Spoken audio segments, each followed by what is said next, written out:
Here's something that's always bothered me about fame. We build people up, we put them on magazine covers, give them awards, let them name their own price for everything. And then when the truth comes out, when the mask slips, we act surprised. How did we not see it? How did someone get away with this for so long? It's not that we didn't see, it's that we didn't want to see, because the man I'm about to talk about wasn't just famous. He was everywhere. His face was on albums, his name on clothing lines, his parties, the stuff of legend. He defined an era of hip-hop. He turned music into an empire.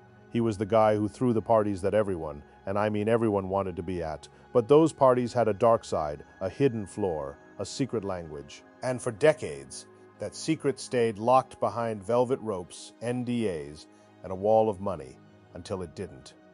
This is the story of Sean Combs, Puff Daddy, P. Diddy, whatever you want to call him. And by the time we're done, you might find yourself looking at those old music videos, those red carpets, that whole flashy empire in a way you never have before. Because the man who had everything lost it all.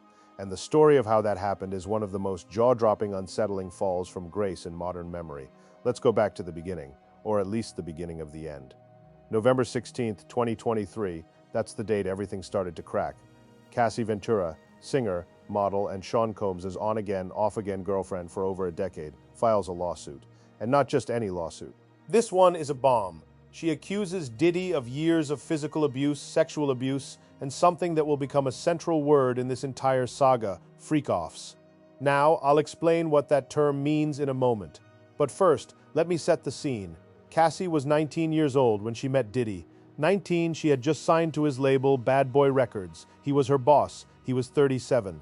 And within a year, according to her testimony, their relationship turned romantic, or what she would later describe as something far darker than romance. Her lawsuit describes beatings, forced drug use, coercion into sexual acts with male escorts, while Diddy watched, masturbated, and sometimes filmed. It describes a man who used his power, his wealth, his entire empire to control her. And here's the kicker. The lawsuit is settled in 24 hours. 24 hours, that's fast. That's we don't want this in court fast. Diddy's lawyer calls the allegations baseless and outrageous lies, but the check clears, and Cassie walks away with a settlement. Case closed, right? Not even close, because once that door opened, it didn't close again. Within days of Cassie's filing, other women step forward. Joey Dickerson-Neal files a lawsuit claiming Diddy drugged and sexually assaulted her in 1991 when she was a college student. She also alleges he engaged in revenge porn, showing the assault to others. Then another woman, using the pseudonym Jane Doe, comes forward. She claims she was sex trafficked and gang raped by Diddy and other men when she was 17 years old. 17. In 2008, by December 2023, Diddy is reeling. He issues a statement. A no is a no, he says. Sickening allegations have been made against me by individuals looking for a quick payday. I did not do any of the awful things being alleged, but the allegations keep coming. In February 2024. Music producer Rodney Lil Rod Jones files a lawsuit claiming that while living and traveling with Diddy, he witnessed and recorded Diddy and his staff engaging in serious illegal activity. He claims he was sexually assaulted by Diddy on multiple occasions, in Diddy's homes on a yacht. In March, a woman named April Lamprose accuses Diddy of drugging and sexually assaulting her multiple times, starting in 1995, when she was a student at the Fashion Institute of Technology. Her lawsuit contains a detail that makes you pause. She claims Diddy once forced her to have sex with his late ex-girlfriend, Kim Porter, while he watched Model. Crystal McKinney comes forward. Former Danity Kane member Dawn Richard comes forward. Adria English comes forward. The list grows. By the time the dust settles, Diddy is facing more than 50 civil lawsuits accusing him of sexual abuse and other misconduct. 50, that's not a pattern, that's a landslide. But here's where the story shifts from civil lawsuits to criminal charges. From he said, she said to federal agents in tactical gear. March 25, 2024, Homeland Security raids Diddy's homes in Los Angeles and Miami Beach. Let me paint that picture for you. Federal agents, military-level force breaking down doors. They seize computers, phones, documents, they find guns, they find drugs. And in a detail that would become the punchline of 1,000 jokes, but really isn't funny at all, they find over 1,000 bottles of baby oil and lubricant. 1,000 bottles, you can't make this up. But the reality behind that image is dark. Prosecutors would later argue those supplies were for the freak-offs, the drug-fueled, days-long sexual performances that Diddy allegedly orchestrated and filmed. Diddy's lawyer calls the raid a gross overuse of military-level force, but the damage is done. The federal investigation is now public, and everyone is watching. September 16th, 2024. Diddy is arrested at a Manhattan hotel. He's been staying there thinking he's safe, thinking he can outrun whatever's coming. He can't. The next day, the indictment is unsealed. The charges are staggering: sex trafficking, racketeering conspiracy, and transportation to engage in prostitution. The prosecution's case is laid out in brutal detail. They allege that for decades, Diddy ran a criminal enterprise, a kingdom, as prosecutor Christy Slavic would later call it, where everyone served him. His employees, his assistants, his security, his lovers, all of them expected to fulfill his desires, protect his reputation, and enable his crimes. At the center of this kingdom were the freak-offs. Here's how prosecutors described them: elaborate, drug-fueled sexual performances involving multiple participants, often male escorts, that would last for days. Diddy would orchestrate them, watch them, masturbate to them, and sometimes film them. He used drugs, cocaine, meth, ecstasy, MDMA, to keep women awake and compliant. He used violence and threats to keep them in line. His assistants, many of them young and eager to please, were his foot soldiers. They picked up drugs from dealers with names like Guido, One Stop, and Baby Girl. They booked hotel rooms. They procured escorts. They did whatever it took to keep Diddy happy. And when someone tried to leave, that's where the violence came in. The trial begins on May 12th, 2025. It takes 7 weeks. 34 witnesses testify, and the star witness, Cassie Ventura, 8 months pregnant, often speaking through tears. Cassie takes the stand and tells the jury what her life with Diddy was really like.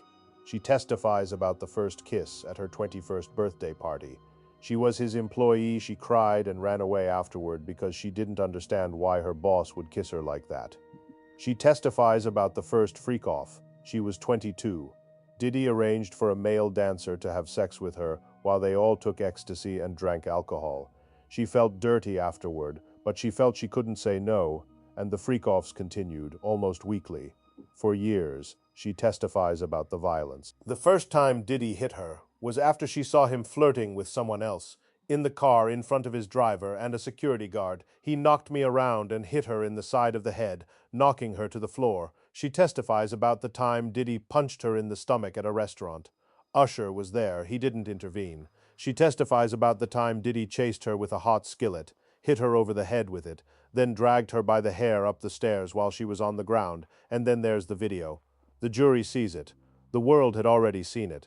Surveillance footage from 2016 obtained by CNN shows Diddy in a hotel hallway, wearing only a towel, chasing Cassie. He grabs her, throws her to the ground, kicks her, drags her by her hair, and throws an object at her as she lies there. Diddy later apologized for that video, called his behavior inexcusable. "I'm disgusted," he said, but that apology came years too late and only after the footage was made public. Cassie tells the jury that after that assault, a hotel security guard tried to help her. Diddy allegedly offered the guard money to get rid of the tape. He wanted it to disappear. It didn't.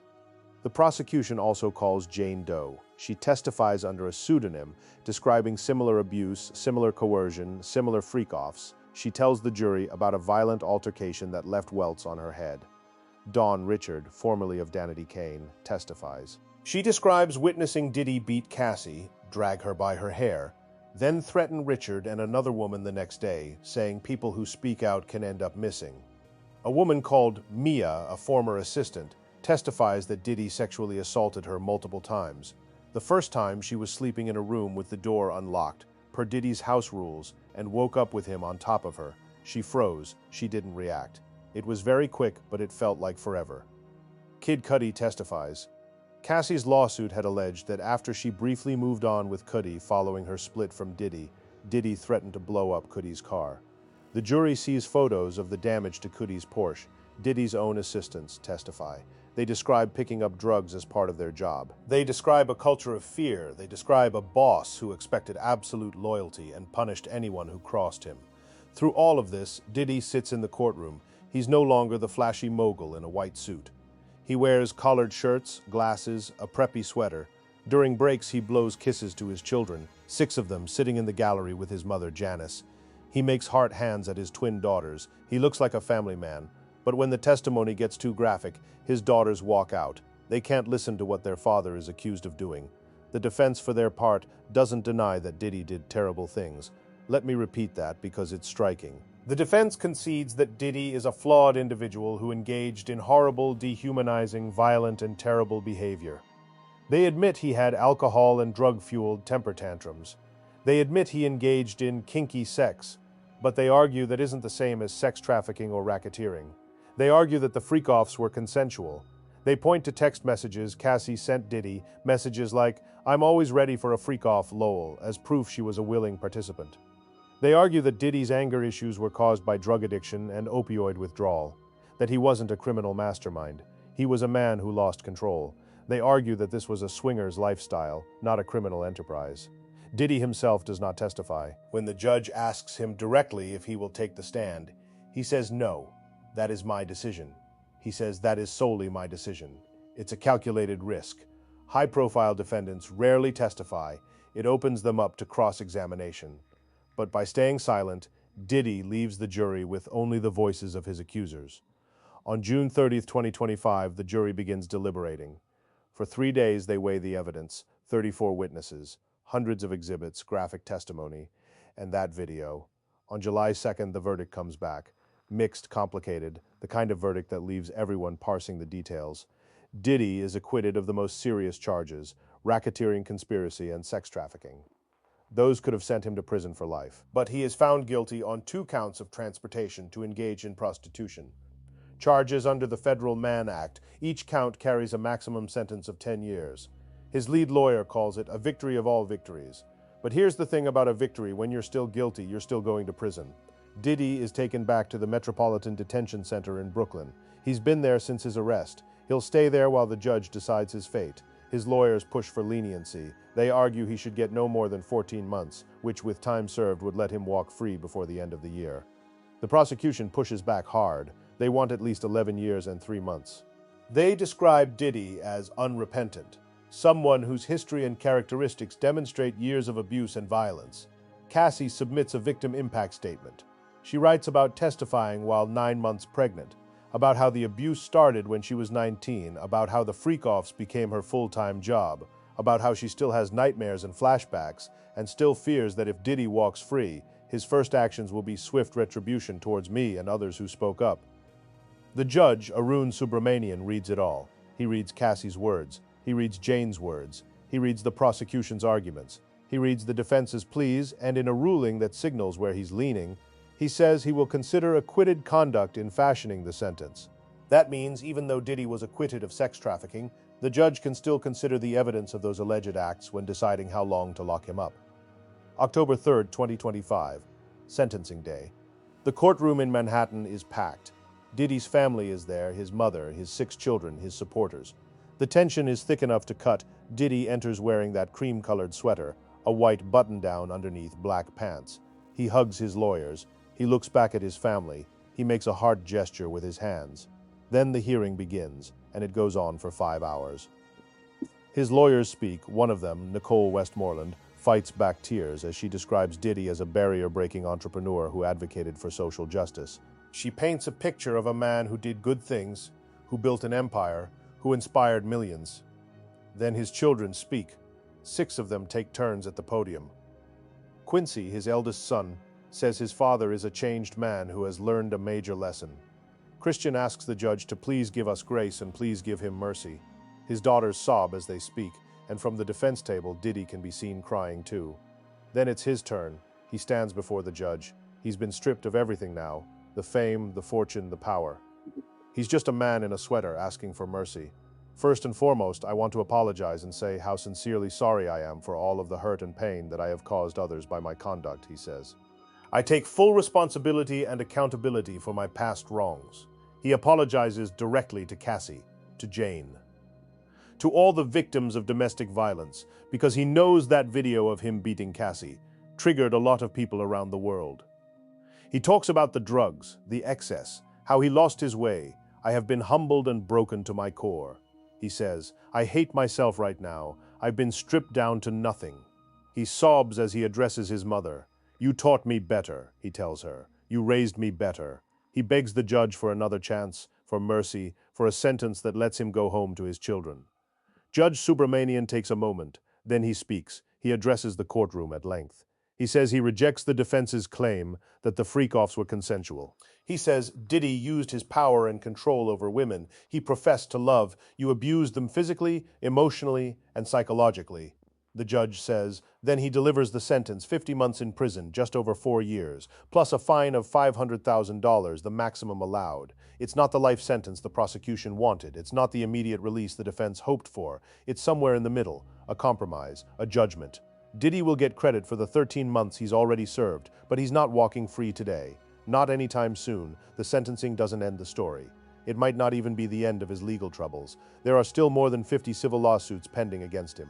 He's denied all allegations in those filings, but the flood of accusers shows no sign of stopping.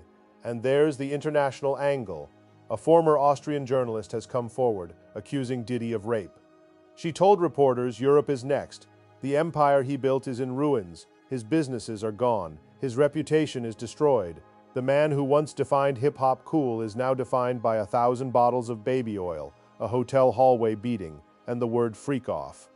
So where does that leave us, as listeners, as people who grew up hearing his music, watching his parties, believing in the image he sold us? I think it leaves us with a lot of questions. How many people have to come forward before we believe them? Cassie came forward first. She was called a liar, a gold digger, someone looking for a payday. Then more women came forward. Then more. Then the video emerged. Then the federal agents raided his homes, and still some people said, but he didn't get convicted of the worst charges. Is that the standard? Not guilty of sex trafficking doesn't mean innocent of everything else. It means the jury couldn't prove one specific charge beyond a reasonable doubt. It doesn't erase the testimony of 34 witnesses. It doesn't erase the video. It doesn't erase Cassie's words. My only ask is that everyone open your heart to believing victims the first time. There's also the question of power. Diddy had it all: money, fame, influence, an army of employees who did his bidding, and for years that power protected him. People were afraid to speak. People who saw things kept quiet. People who might have helped stayed silent. It took one person, Cassie, filing a lawsuit for the dam to break, and when it broke hard. Here's something else I keep thinking about. Diddy's children spoke at his sentencing. They called him a changed man. They asked for mercy, and maybe he is changed. Maybe prison humbled him. Maybe the drugs and the excess are behind him. But what about the people he hurt? What about Cassie, who still has nightmares? What about Jane, who testified anonymously because she still fears retaliation? What about the women who came forward in civil court and will likely never see their day in criminal court? What about the young assistants who were asked to pick up drugs and told to keep quiet? What about the hotel security guard who tried to help Cassie and was offered money to disappear? Those people don't get to go home. They carry this with them. Diddy asked for mercy. He got 50 months, but for his victims, the sentence is for life. The Diddy case is over the trial anyway. The sentencing is done. But the reckoning isn't. It's happening in boardrooms where his name used to open doors. It's happening in living rooms where fans are re-listening to old songs and hearing them differently. It's happening in courthouses across the country where those civil lawsuits are slowly working their way through the system, and it's happening in the culture because we needed this reckoning. We needed to see that fame and money don't make you untouchable, that power doesn't protect you forever, that eventually the truth catches up. It took a long time, too long, but it caught up. Diddy is in prison now. He'll be there for a few years. When he gets out, he'll be nearly 60. The parties are over. The empire is gone. The man who once seemed invincible learned what happens when you think you're above the law. You're not. No one is. Thank you for listening. If you want to stay updated on the civil cases or Diddy's eventual release, press that like button and subscribe.